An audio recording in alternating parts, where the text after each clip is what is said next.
Hello everyone, welcome back to my channel. This is স্মৃতি from স্মৃতিজ horror story collection.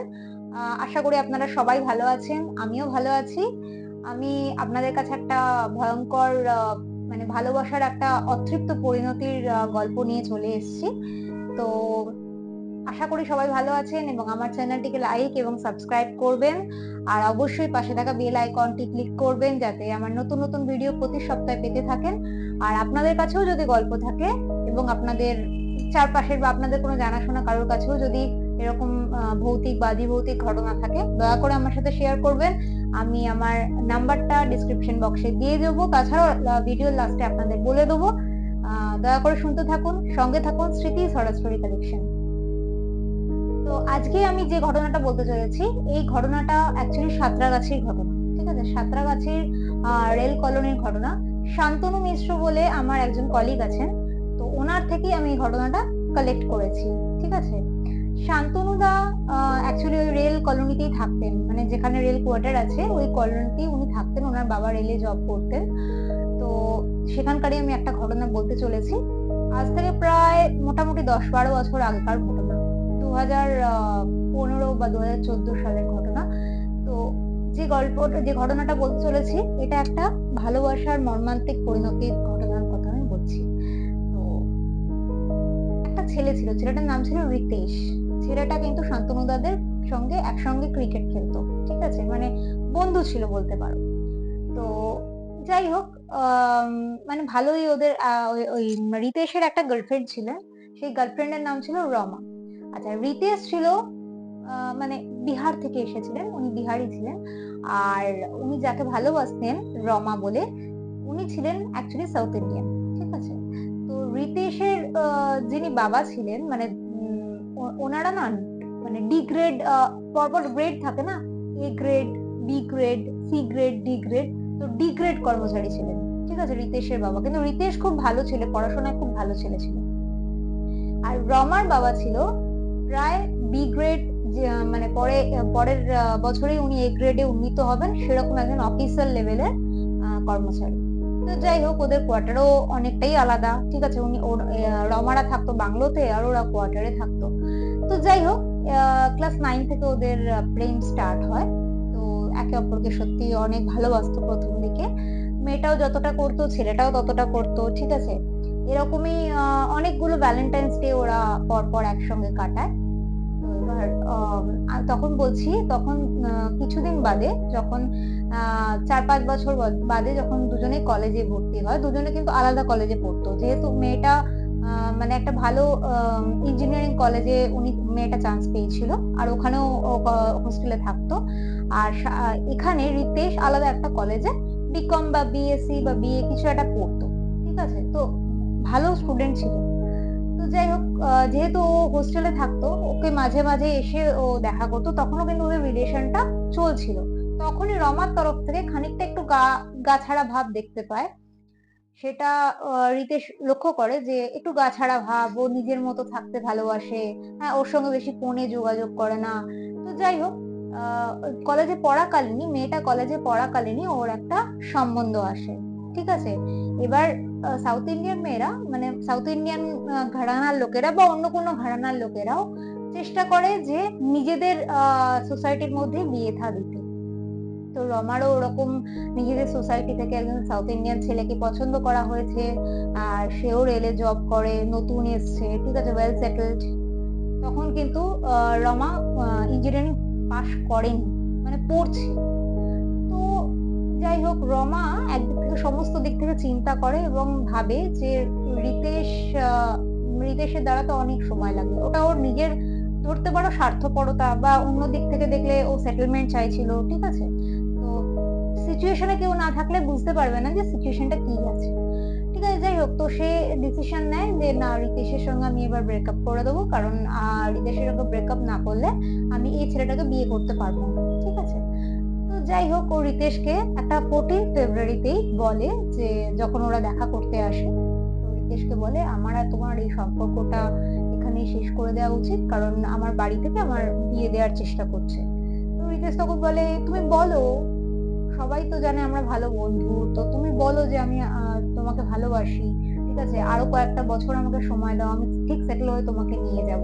অনেক কিছু রিতেশ বলে। তো রমা কিছুতেই মানতে নারাজ। ঠিক আছে, ও বলছে না, আমার বাড়ি থেকে যখন দেখেছে, ওরা আমার জন্য ভালোই দেখেছে, সুতরাং আমি এই সম্পর্কটা থেকে বেরিয়ে আসতে চাইছি। রমার জোরেই মানে প্রায় ব্রেকআপ করে নিয়ে রমা বেরিয়ে যায়। ঠিক আছে, বেরিয়ে গিয়ে নিজের বাড়িতে থাকে, পরের দিন আবার হস্টেলে রওনা দিয়ে দেয়। তো যাই হোক, এই কষ্টতে তারপরে রমা ওর ফোনটা ব্লক করে দেয়, ওর নাম্বারটা। ঠিক আছে, ওর ফোন আর ধরে না। ঠিক আছে, কথা বলে না, অন্য কেউ দিয়ে ফোন করলে বলে আমি ব্যস্ত আছি, আমাকে ডিস্টার্ব করবে না, আমার এই সম্পর্কটা শেষ হয়ে গেছে, খামোখা আমাকে জড়িয়ে লাভ নেই, এসব বলে মোটামুটি ওর তরফ থেকে ও পুরোটা ব্রেকআপ করে নেয়। কিন্তু এই রিতেশ বলে ছেলেটা এতটাই সেন্সিটিভ ছিল, ও কিন্তু মুভ অন করতে পারেনি। ও কি করে, 20 জানুয়ারি, 14 ফেব্রুয়ারির কথা, সরি 20 জানুয়ারি বলছি, সরি, পার্ডন মি, 20 ফেব্রুয়ারিতে ছেলেটা হ্যাং হয় বাড়িতে, হ্যাং হয়ে সুইসাইড করে।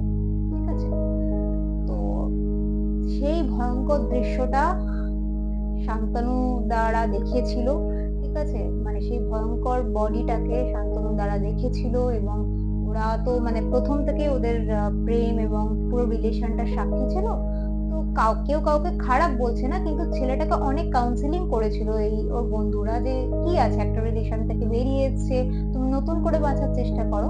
কিন্তু এই ছেলেটা কম বয়স, তো যা হয়, তো সুইসাইড কমিট করে এবং মারা যায়। ঠিক আছে, একটা মানে ভয়ঙ্কর মানে দুর্ঘটনা ঘটে যায়। ওর মায়েরা তো একটা মাত্র ছেলে ছিল, মা কাঁদতে থাকে, বাবা কাঁদতে থাকে। ঠিক আছে, মানে ওদের ঘরে পুরো শোকের ছায়া নেমে আসে। তো যাই হোক, যায়, এই খবরটা পেয়ে রমা কিন্তু মোটামুটি 10 দিনের মধ্যে আবার বাড়িতে ব্যাক করে। ঠিক আছে, কি কারণে এসেছিল জানি না, কিন্তু ও বাড়িতে ব্যাক করে, ঘটনা খবরটা পায় এবং বাড়িতে ব্যাক করে। তো বাড়িতে ব্যাক করে, তো বাড়িতে ব্যাক করার পর ও না একটু মন মরা হয়ে যায়। কোনো দিক থেকে কোনো সময় ভালোবেসেছিল, ও ভাবতে পারেনি এত বড় স্টেপটা নিয়ে ফেলবে রিতেশ। তো যাই হোক, একটু মন মরা থাকতো। এবার আমি রিতেশের মারা যাওয়ার 1 মাস 1.5 মাস বাদের ঘটনা বলছি। তো ওরা যেহেতু বাংলোতে থাকতো, ওর বারান্দা দিয়ে দেখছে, ঠিক আছে, মানে বাড়ির ঘরের বারান্দা দিয়ে দেখছে, লাইনের ওপাশে একটা পোস্ট, মানে ল্যাম্প পোস্ট আছে। ঠিক আছে, মাঝখান দিয়ে রেল লাইন চলে গেছে, ওপাশে একটা ল্যাম্প পোস্টের তলায় যেভাবে রিতেশ দাঁড়াতো, পাটাকে ক্রস করে ল্যাম্প পোস্টে হেলান দিয়ে, ওভাবে একজন দাঁড়িয়ে আছে অনেক দূর থেকে। রাত্রি 11টা 11:30 সময় ও পড়তে বসেছে, ও দেখছে। ঠিক আছে, মনে হয় ওর সেমিস্টারের কোনো ছুটি ফুটি ছিল, বা সামনে পরীক্ষা বলে সেমিস্টারের ছুটি বলে ও এখানে বাড়িতেই পড়াশোনা করছিল, চলে এসেছিল। ঠিক আছে, তো ওরকম দেখেছে। ওটা দেখে ও ভাবলো যে আমি কি চোখে ভুল দেখছি। যাই হোক, ক্রমাগত ও দেখতে থাকে, মানে ওই ফিগারটা আস্তে আস্তে স্পষ্ট হয়। প্রথমে একটা আবছা কিছু একটা দেখেছে, তারপরে আস্তে আস্তে আস্তে আস্তে ফিগারটা ওর চোখের সামনে স্পষ্ট হয়। মানে যত দিন বাড়তে থাকে, ওই ফিগারটা ওর চোখের সামনে স্পষ্ট হয়, আস্তে আস্তে পুরো মুখটা দেখতে পায়, ওই ছেলেটাকে দেখতে পায় পরিষ্কার, রিতেশকে দেখতে পায়, কোনো বিকৃত অবস্থা নয়, রিতেশকে দেখতে পায়। খালি রিতেশের মুখের মধ্যে একটাই মানে এক্সপ্রেশন, মানে ভুরু কুঁচকে কেন, মানে জিজ্ঞাসা কেন। ঠিক আছে, তো এটাও দেখে। প্রথম দিকে যেহেতু ওর কোনো ঝামেলা করছিল না, ও কিছু বলেনি। এইবার দেখে আস্তে আস্তে ওই অবয়বটা যত দিন বাড়তে থাকে, ও ওই বারান্দা থেকেই প্রতিদিন লক্ষ্য করে, তো দেখছে অবয়বটা আস্তে আস্তে আস্তে আস্তে আস্তে আস্তে ওদের বাড়ির দিকে এগিয়ে আসছে। ওদের বাড়িটা কিন্তু লাইনের ঠিক পাশেই নয়, ঠিক আছে, অনেকগুলো বাড়ি ছেড়ে। ঠিক আছে, তো ওখান থেকে যখন দেখতে পাচ্ছে, আস্তে আস্তে দেখছে ফিগারটা যত দিন যাচ্ছে আস্তে আস্তে আস্তে আস্তে এগিয়ে আসছে। ঠিক আছে, মানে আগের দিন যেখানে দেখেছিল, আজকে সেখানে তার 1 হাত আগে দেখছে। ঠিক আছে, ফিগারটা আস্তে আস্তে আস্তে এগিয়ে আসছে। তো এই ঘটনাটা ওর একটা দিদি আছে, রমার একটা দিদি আছে, রমারা 2 বোন। তো দিদিকে বলে যে এরকম আমি রিতেশকে দেখতে পাচ্ছি। বলছে দেখ তুই ট্রমা কাটিয়ে ওটা, আমি তো কই দেখতে পাই না কিছু। ঠিক আছে, একদিন ও প্রমাণ করাবার জন্য দিদিকে নিয়ে শুয়েছে। দিদিকে বলছে দেখ ওখানে, দিদি দেখতে পাচ্ছে না, দিদি কিছু দেখতে পাচ্ছে না। তো যাই হোক, ও বারবার করে বলে। আস্তে আস্তে দেখে ওর বাড়ির নিচে দাঁড়িয়ে আছে। ঠিক আছে, যখন বাড়ির নিচে অব্দি চলে এসেছে, তখন ও মানে একটু পাগলের মতো হয়ে গিয়ে মাকে বলছে, মা এরকম রিতেশ আমাকে ধাওয়া করছে, মানে খুব অসুবিধা হচ্ছে, ও নিচে দাঁড়িয়ে আছে। যাই হোক, ওরা কি করে, ওরা প্রথমে অতটা খেয়াল করেনি, তারপরে ওদের বাড়ির যে পুরোহিত বা যে পণ্ডিত আছে তাকে ডাকে, ঠিক আছে, ডেকে জিজ্ঞাসা করে যে এরকম এরকম ঘটনা। তো ও দেখতে পায় যে ওদের বাড়ির নিচে দাঁড়িয়ে আছে। তো উনি না বেশ বয়স্ক, ঠিক আছে, মোটামুটি 70-78 বছর বয়স মানুষটার। তো উনি কিছু গুণে বলেন যে এই আত্মাটা, এই রিতেশ বলে যে ছেলেটার আত্মাটা, ও যে কারণে অপঘাতে মরেছে সেই কারণটা ও আপনার মেয়েকে ভাবে, ঠিক আছে, সুতরাং ও আপনার মেয়েকে কিন্তু নিয়ে যাবে। তো এই ঘটনাটা বলার পর বাবা মা ভাবে যে কি করে, হাউ ইজ ইট পসিবল, বলছে আমি যতই তাবিজ কবজ করি ও নিয়ে যাবেই, আর আপনাদের হাতে 3 মাস সময় আছে, ঠিক আছে, আমি আপনাদের বাড়িটা পুরো বেঁধে দিচ্ছি, ঠিক আছে, ও বাড়ির ভেতরে আসতে পারবে না, ঠিক আছে, কিন্তু কিন্তু ওই 3টে মাস যদি আপনারা পুরোটা কাটে, 3 মাসে ওর একটা পাড়া আছে 3 নম্বর মাসে, ঠিক আছে, তো এই 3 মাস যদি ওকে সেফলি ও যদি থেকে যায়, 4 নম্বর মাস থেকে ওই আত্মাটাও আর থাকবে না আর ও আর থাকবে না, ঠিক আছে, ব্যাপারটা শেষ হয়ে যাবে। তো যাই হোক, প্রথম 2 মাস তো খুব কড়াকড়ি, ওকে বাড়ি থেকে বেরোতে দিত না ওর, এবং একটা বছর লসও যায়, ও যেহেতু মানে কলেজে যেতে পারেনি, এক্সাম দিতে পারেনি, ওর বছরটা লসও যায়। তো তাও ও বাড়ি থেকে বেরোতো না। এবার আমি বলি 3 নম্বর মাসের কথা, ঠিক আছে, মানে কিভাবে ভাগ্য টানে, ঠিক আছে, 3 নম্বর মাসে হঠাৎ ওর বাবার বুকে খুব ব্যথা ওঠে, ঠিক আছে, তাড়াতাড়ি করে অবশ্যই কি করবে মেয়েরা, ঠিক আছে, 2 মেয়ে মা মিলে বাবাকে হসপিটালাইজ করে আসে, ঠিক আছে, নিয়ার বাই হসপিটালে হসপিটালাইজ করে আসে, সারাদিন থাকে, বাবার মোটামুটি অবস্থা ঠিকঠাক করে বাবাকে বেডে দিয়ে দেয় ঠিকঠাক। ঠিক 3rd মাসটা শেষ হওয়ার মোটামুটি আর 5 দিন কি 7 দিন, 1 সপ্তাহ মতো বাকি আছে। তো তখন কারোরই মাথার অবস্থা ঠিক নেই, যেহেতু বাবা হসপিটালে, ওর মা বলছে সন্ধ্যাবেলার দিকে, ওর দিদি আছে মা আছে, তো ওকে কোনোদিন কেউ একা ছাড়তো না, কিন্তু যেহেতু একজন অসুস্থ বলে মাথার কারোর ঠিক নেই বলে বলছে তুই যা, তুই স্নান পান করে নে, করে নিয়ে তুই গিয়ে রান্নাটা একটু বসা, ঠিক আছে, কারণ আমরা বাবাকে দেখে কিছু ওষুধপত্র করে আমি আসছি, আমরা আর একটু রাত করে যাব, তুই চলে যা, তুই গিয়ে একটু পড়াশোনাও করতে হবে, তুই যা। তো ওকে একা ছেড়ে দেয়। তো ও ফেরার পথে যখন আসছে, ও কানের কাছে শুনতে পাচ্ছে ওর নাম ধরে রিতেশ যেভাবে ডাকতো, ঠিক আছে, যে ভালোবাসার নাম ধরে ডাকতো, কানের কাছে শুনতে পাচ্ছে সেই গলাটা। ও ছুটতে আরম্ভ করে, হ্যাঁ, লাইনের পাশ ধরে ও ছুটতে আরম্ভ করে। কিভাবে মৃত্যু হয়েছে কেউ জানে না, কিন্তু মেয়েটা ট্রেনে কাটা পড়ে সেই রাত্রিবেলায় মারা যায়, সেই সন্ধ্যেবেলায় মারা যায়। তাড়াতাড়ি করে খবর যায়, ঠিক আছে, লোকালসরা খবর দেয় যে এরকম আপনার মেয়ে কাটা পড়েছে, তাড়াতাড়ি করে মা দিদি আসে, এসে দেখে ওই বডিটা, দেখে, আর কিছু করার নেই। কিন্তু মানে এটাই প্রমাণ হলো যে উনি যে বলে গিয়েছিলেন না পুরোহিত, হয়তো 3 নম্বর মাসটা যদি ওকে সত্যি সেফ সাইডে রেখে দেয়া যেত, হয়তো ও বেঁচে যেত, কিন্তু বলে নিয়তির ডাক, ঠিক আছে, সেটা তো ওকে পেতেই হয়েছিল, ওকে যেতেই হয়েছিল ওই জন্য।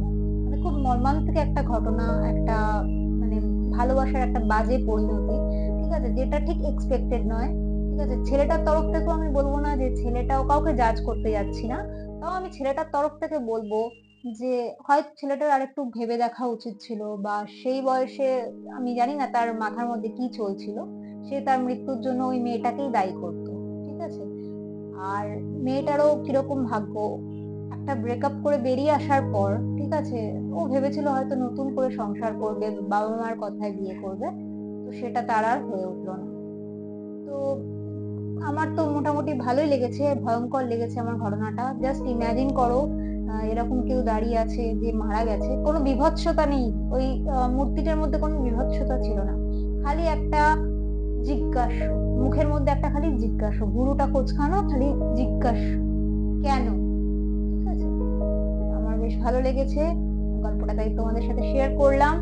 অবশ্যই কমেন্টে তোমাদের কেমন লাগলো লিখে পাঠাবে, আর আমার ফোন নাম্বারটা আমি শেয়ার করে দিচ্ছি, 7980093321, 7980093321, এই নাম্বারে তোমরা আমাকে হোয়াটসঅ্যাপ করতে পারো। তোমাদের যদি কারোর ঘটনা থাকে বা নিজেদের কোনো ঘটনা ভৌতিক বা আধি ভৌতিক আমার সাথে শেয়ার করো আমার এই নাম্বারে। আমি তোমাদের নাম মেনশন করে এই গল্পগুলো বলে দেবো, ঘটনাগুলো। সঙ্গে থেকো। গুড নাইট, শুভরাত্রি।